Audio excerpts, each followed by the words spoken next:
হাওর বিস্তৃত জমি, এটা নিম্নাঞ্চল বিধায় প্রত্যেক বছরই দেখা যাচ্ছে যে একটা আমাদের কৃষকরা বেশিরভাগই ২৮ এবং ২৯ ধান করে থাকে।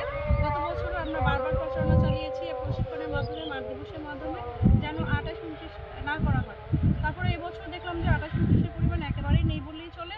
এখানে এই জমিটা হচ্ছে বৃধান ১০২ এবং পাশে যে পিছনের যে জমিগুলো আছে সেগুলো হচ্ছে বৃধান ৮৯। তো ৮৯ মাঠটা দেখাই যাচ্ছে খুব সুন্দর একটি মাঠ। তো আমরা এই মাঠের মাধ্যমে কৃষকদেরকে একটা মেসেজ দিতে চাই যে ২৮ ২৯-এর চেয়ে আমাদের যে নতুন মেগা ভ্যারাইটিগুলো আছে বৃধান ৮৯, ৯২ এবং নতুন আরও যে জাতগুলো আছে ১০২, এই জাতগুলোকে করতে উৎসাহিত করছি আমরা। তো নেক্সট টাইমে অর্থাৎ পরবর্তীতে যেন এই মাঠটা যেখানে একটা ব্লাস্টের প্রবণতা থেকে যায় প্রত্যেক বছরই একটা অ্যালার্মিং একটা সিচুয়েশনে আমরা পড়ি। তো গত বছরে সামান্য কিছু জমিতে দেখা দিয়েছিল। তো আমরা এই জন্য দেখতে আসছি যেন আমাদের কৃষকরা ঠিকভাবে কীটনাশক বালাইনাশক স্প্রে করছে কিনা পর্যবেক্ষণ করতে আসছি।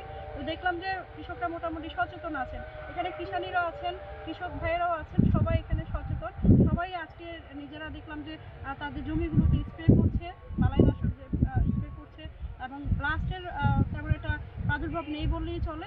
তো আমরা সচেতন করছি, বিশেষ করে যে নিম্নাঞ্চলগুলো আছে যেগুলোতে ব্লাস্টের প্রবণতা হতে পারে, এই জন্য আমরা আগে থেকেই সচেতন করছি। আমাদের পশুসহকারীরা মাঠে ঘাটে আছেন এবং আমরা কৃষকের পাশেই থাকতে চাই। কোনো সমস্যা হলে কৃষক যেন আমাদেরকে অবশ্যই অবগত